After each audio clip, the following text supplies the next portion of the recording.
So what we're going to be doing is talking a little bit about this principle of solidarity, how it is an aspect of Catholic social teaching and based on mutual and unity and mutual responsibility. So let me. There we go. All right. So what I'd like to do is to uh, do kind of four things here. First, do a very quick review of what the foundations were of Catholic social teaching, and then where solidarity fits into that Catholic thought. And then we want to talk a little bit about what does it look like in practice? What are some examples and applications of solidarity once we understand it? And then what kind of gets in the way? What challenges and opportunities do we have to promote solidarity today? So let's first talk about these foundations of Catholic social teaching. So this same overview of Catholic social teaching principles that we've had, the first and the basis for all of them is human dignity. The commitment that every person is valuable, deserves respect and protection.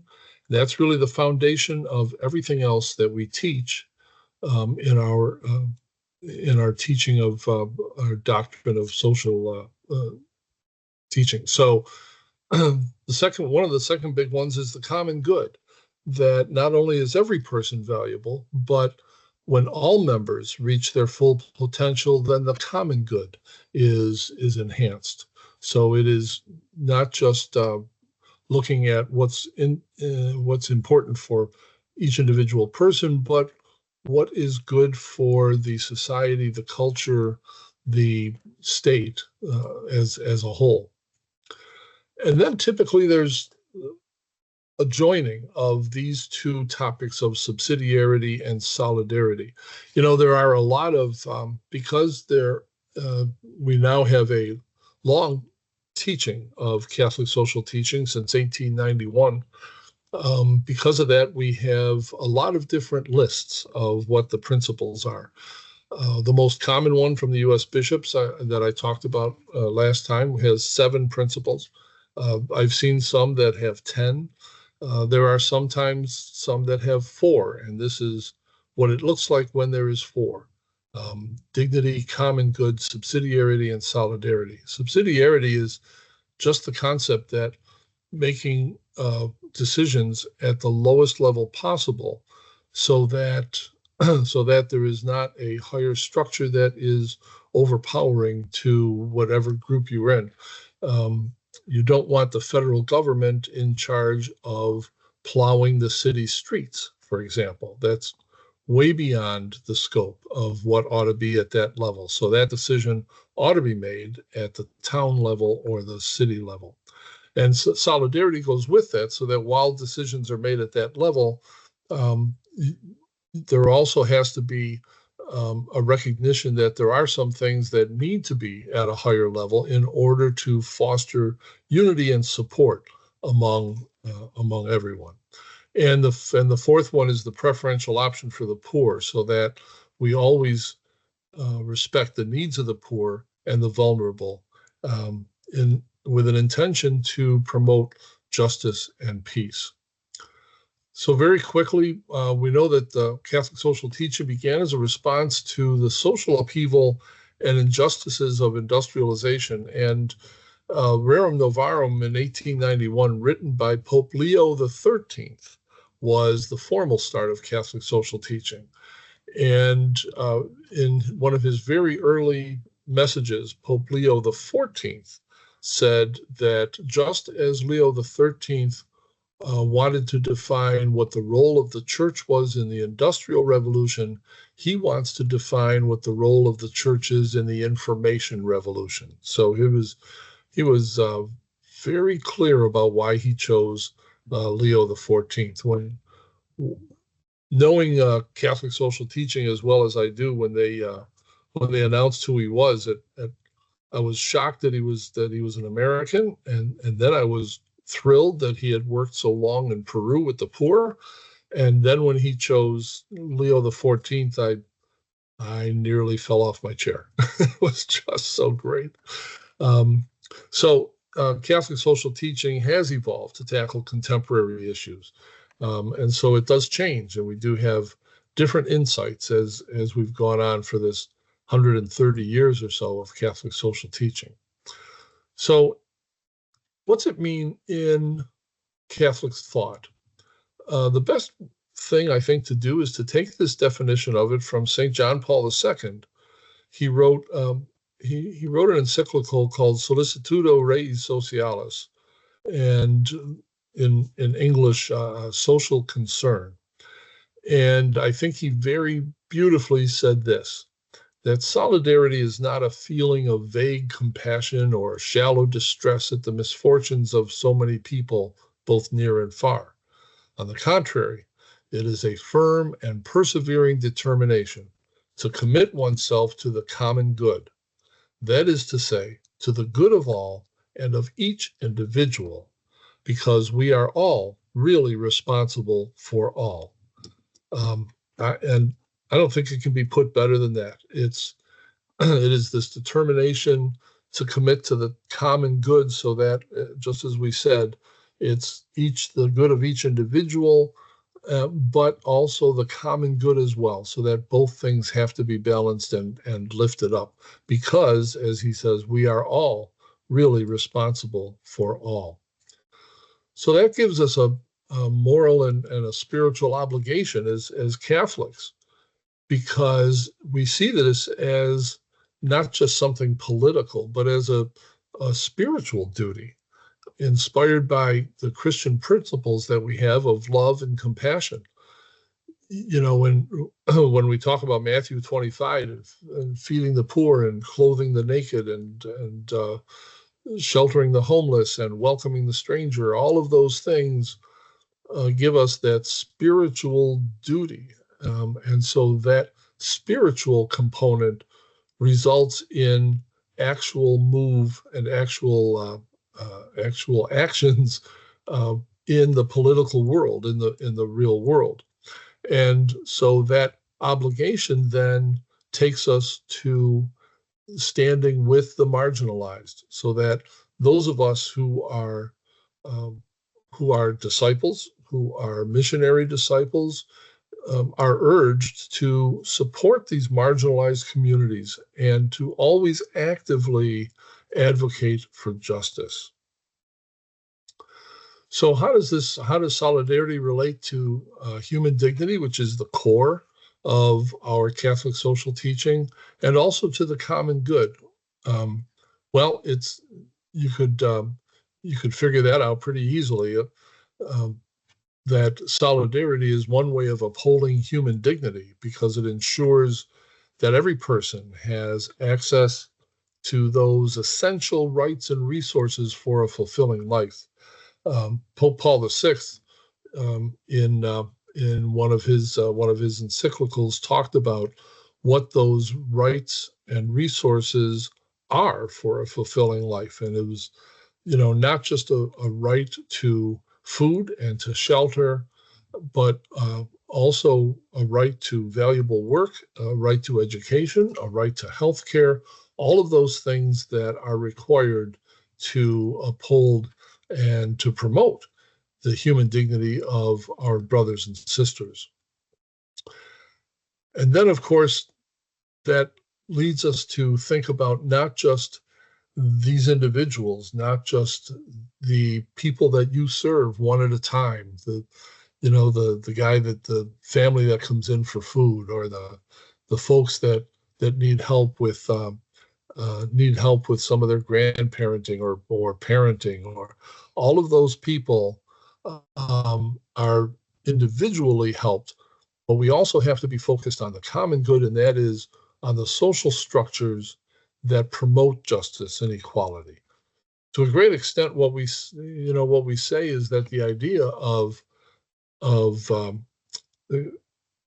solidarity and of the option for the poor is to work hard enough so that charity isn't necessary because we live in a just world. That, of course, is something that may not happen until the second coming, but our responsibility is to build that kingdom that Jesus taught, um, and um, and make it a place that would be welcoming for him when he does return. So what's it look like in practice? Let's talk about some applications. First of all, it's about responding to poverty and inequality. So this drives our efforts to assist the poor and the marginalized, always with an emphasis on unity and shared responsibility. One of the things that solidarity implies is this emphasis on integral human development. It's one of those phrases. It's a phrase that we use at Catholic Relief Services all the time about how what we're not about is just giving things away and performing charity, which is necessary and good.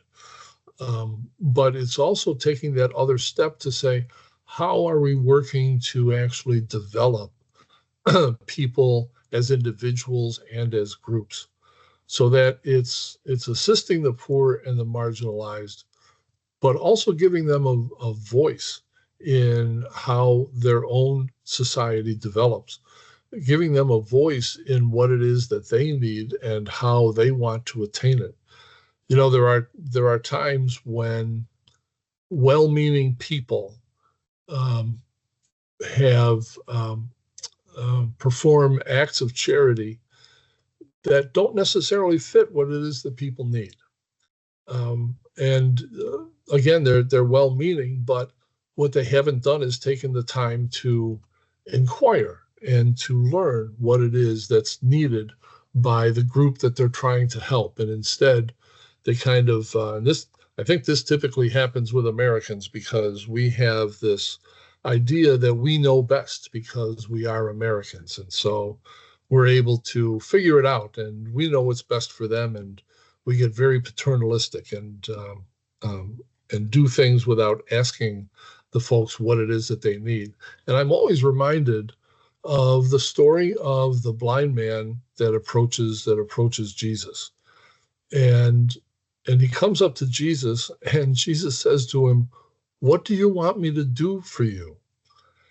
And it seems like a strange question because you'd almost think that the blind guy would say, "Dude, I'm blind. What do you what do you think I want you to do for me?"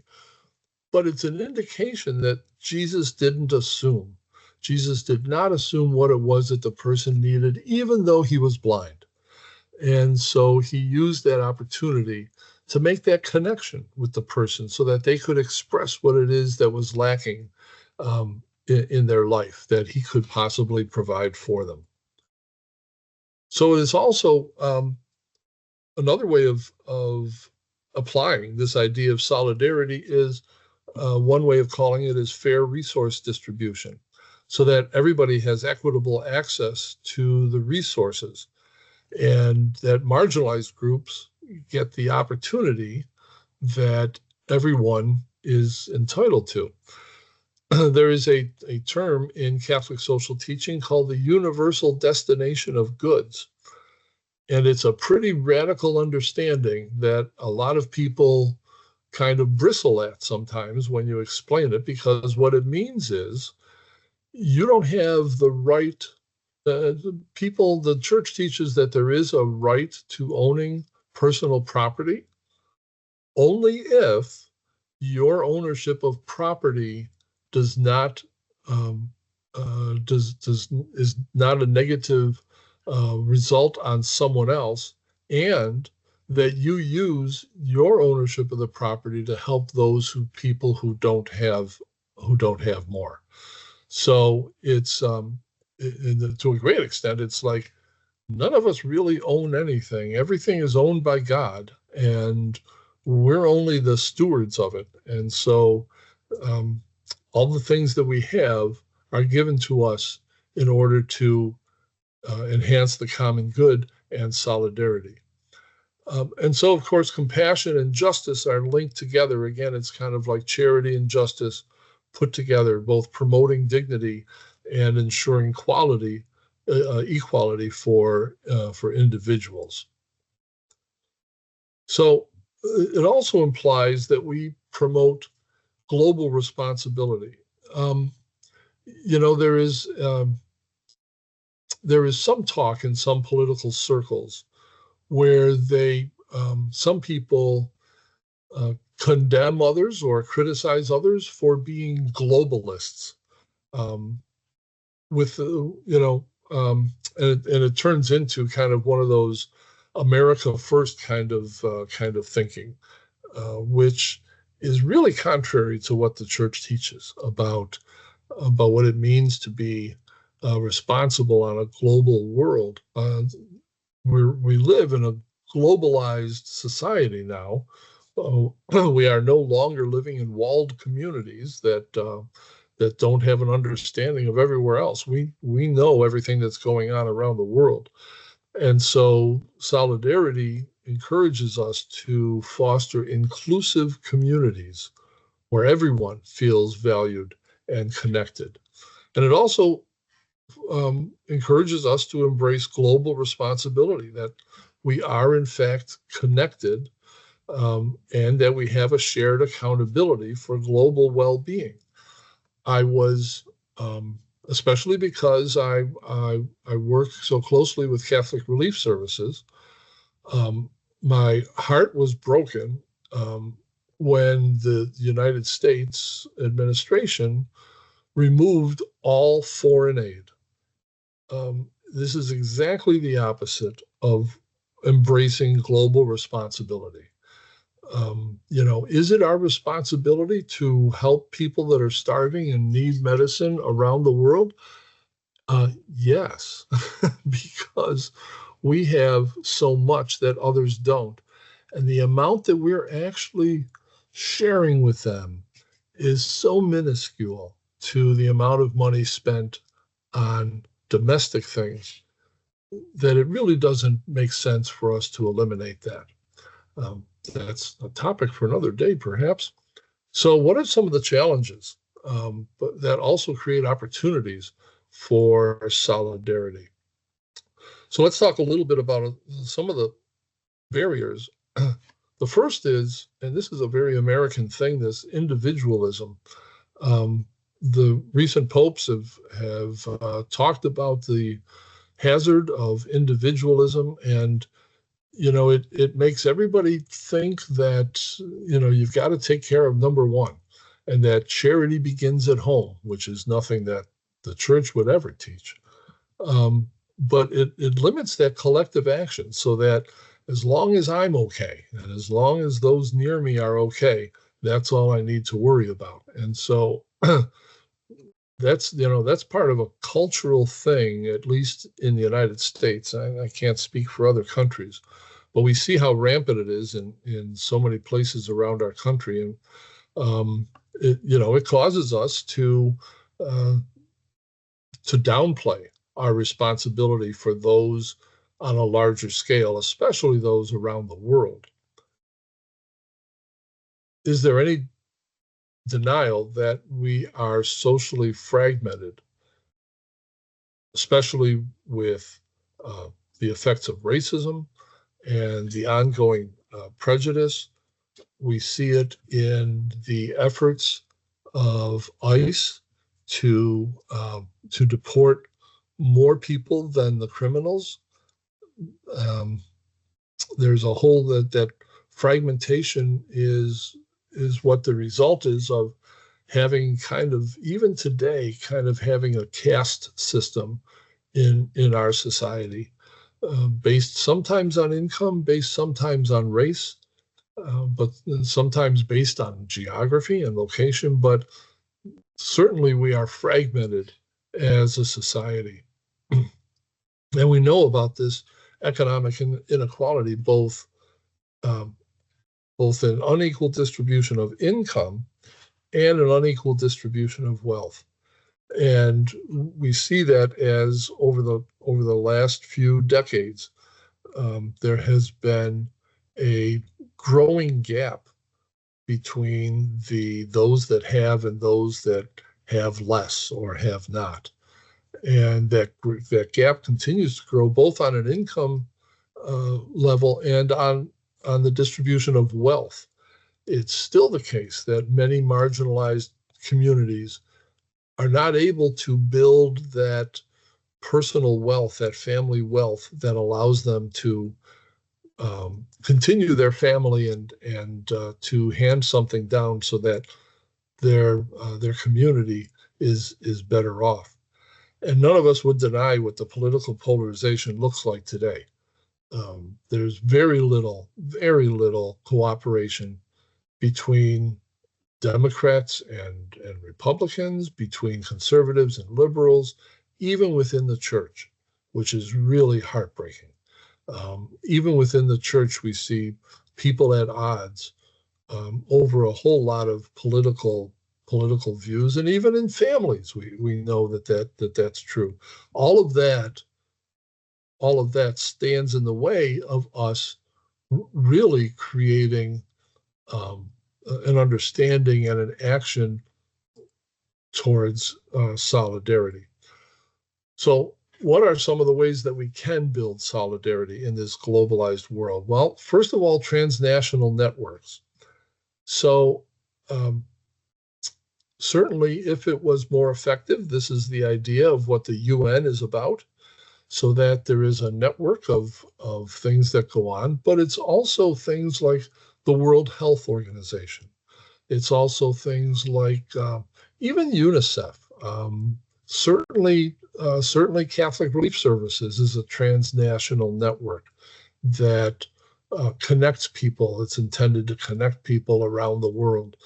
More and more, some of the good uses of the internet allows us to create some transnational networks so that people can be connected across borders and therefore working together, which also ought to foster collaborative problem solving. There is the G7. There was just a meeting the other day of President Zelensky of Ukraine and many of the Western European heads of state that came to the White House and had a meeting. And it didn't feel like there was a lot of resolve from that of any kind of problem solving, but that kind of collaboration is what is supposed to happen. NATO is the militarization of NATO is something we could talk about another time, but the idea of being able to solve problems across nations and across divisions and across borders to conquer things like climate change and migration issues. We need to be able to do that. That's a real effort of solidarity to be able to work across borders and around the world. So, what can you do and what do our institutions do? Well, first of all of us as individuals play a role by committing to those values, and not just commit to the values, but to be willing to stand for them and to speak for them. And, the more that we can educate in our parishes, in our schools, what Catholic social teaching principles are, so that Catholics stand up for social justice, and then to use that to advocate for policies that are inspired by Catholic social teaching to promote justice and enhance social cohesion. So, in conclusion, the importance of solidarity is that it's essential for creating a just and compassionate society based on mutual support and care. And the idea there is that we have a shared humanity. Recognizing our shared humanity encourages collaboration and empathy. There is definitely a dearth of empathy across communities these days that I think we have a responsibility to speak about and to speak in favor of.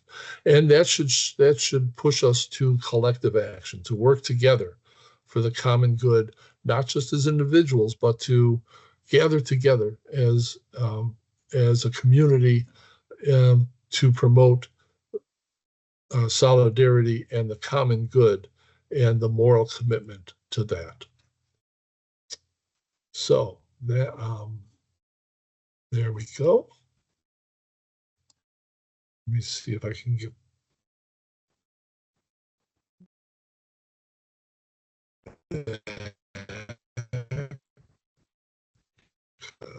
Stop sharing. Here we go.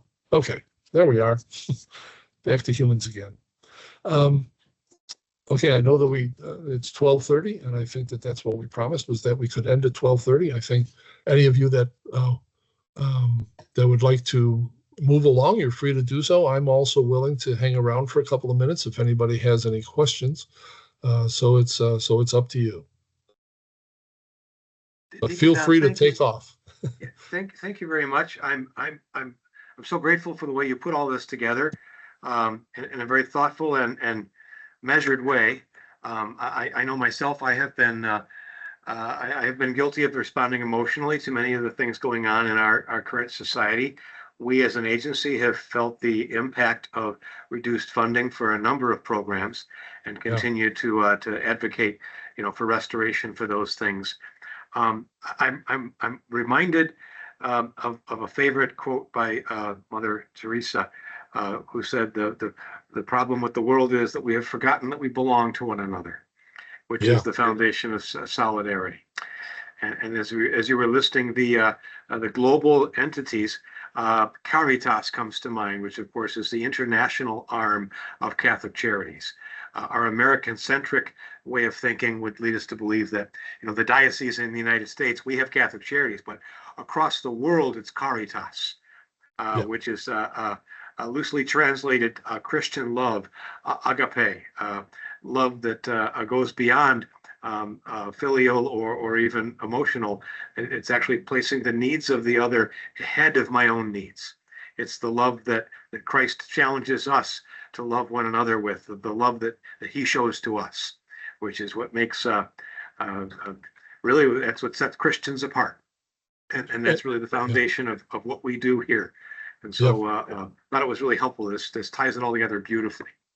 Good. And Deacon Steve, that's a great point, because the organization, the Caritas organization, is again one of those best kept secrets of the Catholic Church. People don't understand. When I was with CRS number of years ago, so when I was in the Balkans for a little while, working with the Syrian refugees as they were making their way across Europe, we had an opportunity to work with Caritas Greece and Caritas Athens and Caritas for all of those different countries, which are their version of Catholic Charities, and the great work that they do. So it's one of those things that I think people need to know more about. Just the understanding of how much the Church does for the poor and marginalized, not just in the Diocese of Buffalo and not just in the United States, but around the world. Deacons Don and Steve, this is Rick. Is there a way we could get this message out to people in the pews? I know the diocesan communications is hampered by the lack of money, but is there a way we could put something in bulletins to say we've got these programs, some sources people could look at? I don't mean for you guys to give me an answer right now, but I think this is just so important in our political environment and the needs that people have. And like you said, CRS and Catholic Charities are there to do it. How do we get it out to the people in the pews? Just for something to think about down the road. I don't mean for you to answer it now. Yep. It's all of our responsibility. Another way to phrase what you've just described, Rick, is to evangelize, to tell the good news of the gospel, and to explain that this truly is the message, of Christianity. I'm afraid that in our current culture, The Christian message has been co-opted by the political message, and the two have become confused. So when you have a leader who professes to be a Catholic, who tells you that the first principle is charity begins at home and it's America first, people are getting bad information. But we continue to try to preach the good news. And yes, putting it in the bulletin is important, and yes, preaching it from the pulpit is important. More important, I believe, is one-to-one. You know, having conversations over the picnic table in the backyard with your friends and your neighbors. If you think about it, that's exactly how Jesus spread the gospel, one-to-one. He sought out those people in the community who needed some help. He gathered some people around and said, here, we're going to deal with this right here. And he was constantly interrupted. Someone pointed this out to me recently, that Jesus was interruptible.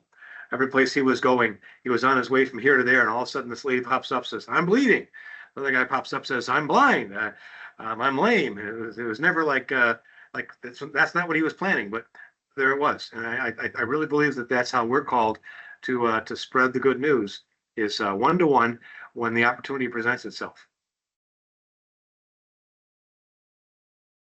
Now you know something more about Solidary that you didn't know before, and I invite you to read more.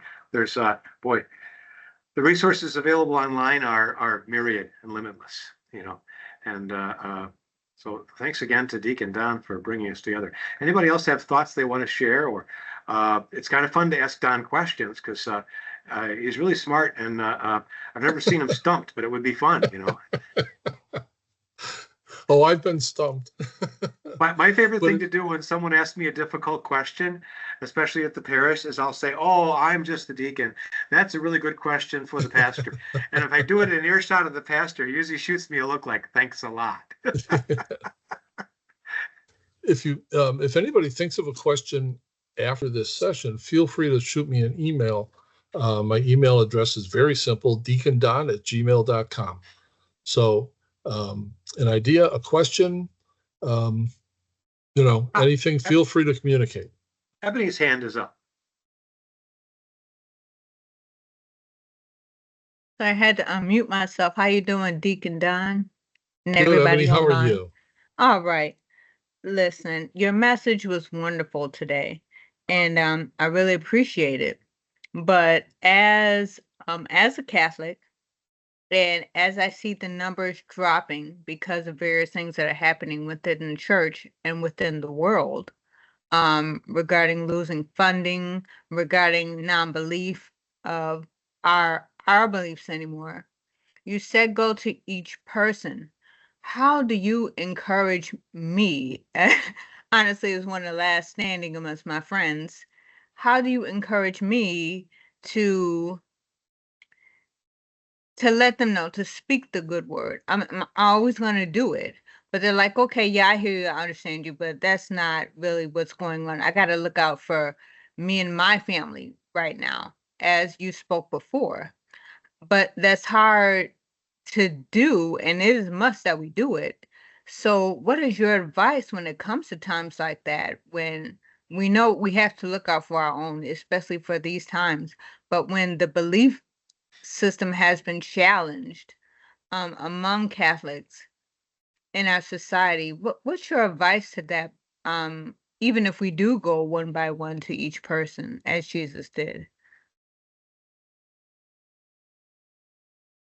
I would say that we all have an opportunity to do things in our individual families of parishes.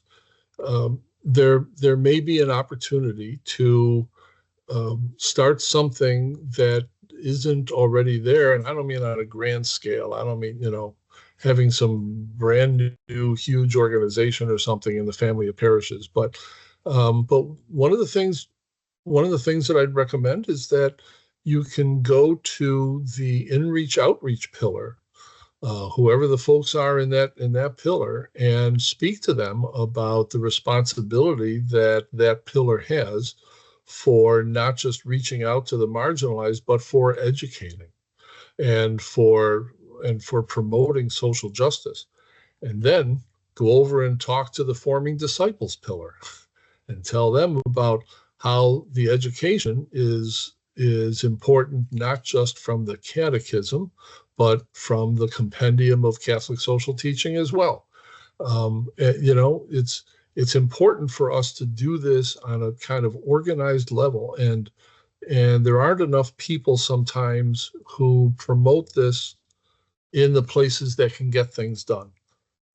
If we put it on the shoulders of the Forming Disciples pillar and the In-Reach Outreach pillar, at least there needs to be an organized effort to bring people along, even slowly, to understanding what it is that the church teaches about these things.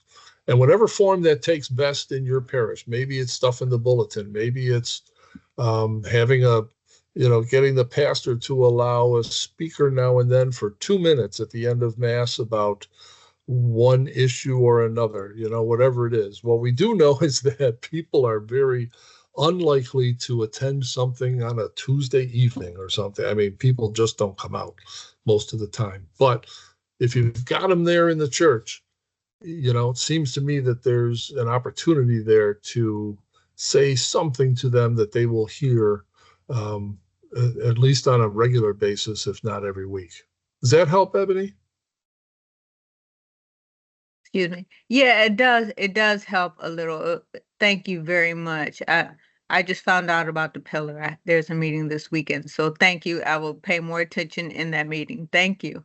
Excellent. I would add to what Deacon Don suggested, something at an even more personal level.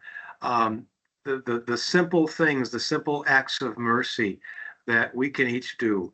Go visit somebody who's sick who doesn't have somebody to visit them. Go to the hospital, take them communion. You find out that somebody had a death in the family, take them a bowl of soup, or a casserole. These are such simple things, but you see somebody in church who you don't recognize, go over and welcome them. Just keep going to Mass on Sundays, and your neighbors see you leaving the house and they know you're going to Mass on Sunday. Keep doing that. These small witnesses are, as St. Francis is quoted as saying, he's preaching the gospel and he's only using words when necessary. And I think, being faithful and walking the walk day by day in your little sphere of influence may not seem like much, but maybe that's exactly what the Lord is calling you to do. So on both levels, it doesn't have to be grand and it doesn't have to be complicated. Deacon Don, I don't know if you know Ebony well, but she's a Third Order Franciscan as well. Oh, congratulations. It's wonderful. That's great, Ebony. And Thanks, what family Deacon Don. what family of parishes are you in? I'm at St. Martin de Porres. I don't know the number that is. Is that 21? It is 21, yeah. Okay.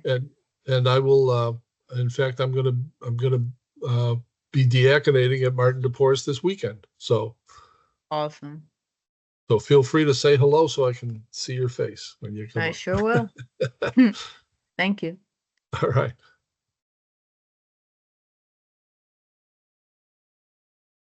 Good.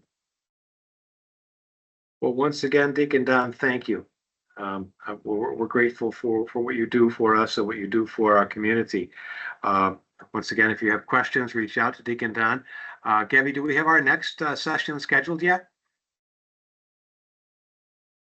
Yeah, everyone who attended this one should have an invitation already. Let me just check on the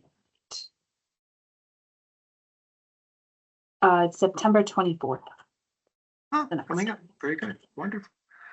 Well, folks, have a blessed rest of your day, and we look forward to seeing you all again very soon.